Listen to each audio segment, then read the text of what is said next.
Time for quick আড়ং হল। ওই দিন আড়ংয়ে গিয়ে ডেইলি ওয়্যারের জন্য আমি কয়েকটা জামা কিনছি, ওগুলো চিন্তা করলাম তোমাদেরকে দেখাই। কামিজের সেকশন থেকে একটা কালো আর একটা সাদা জামা পছন্দ হয়েছিল, যেটা আমার মার একদমই পছন্দ হয় নাই। বাসায় এসে আমার ক্লজেটেই রাখছি সবগুলা, একটু দেখাই। এই তিনটাই আমি তাগা থেকেই নিছি, তিনটা একটু শার্ট স্টাইলের, একটু কিউট কমফি। হলুদটা আমার ছোট বোন নিছে, আমি নেই নাই। কিন্তু আমাদের মধ্যে কোনো আমার তোমার নাই, সাইজ সেম হয়, আমরা দুজনের জামা পরি, সো মজা। আর এই লালটা আমার মোস্ট ফেভারিট, কারণ স্লিভটা খুব সুন্দর, সুতা দিয়ে কাজ করা পুরোটা। আর সবচেয়ে ভালো জিনিস হচ্ছে তিনটা জামার মধ্যেই পকেট আছে। স্কার্ফটাও নিছিলাম ডেইলি ওয়্যারের জন্য।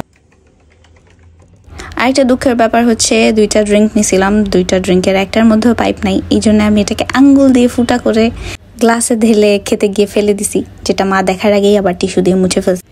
করতে করতে চিন্তা করতেছিলাম কালো জামাটা রেখে আসা কি ভুল হয়েছে, নিব কি নিব না। ও আর তিনটা ড্রেসের প্রাইসই +- 2K মধ্যেই ছিল। বাই।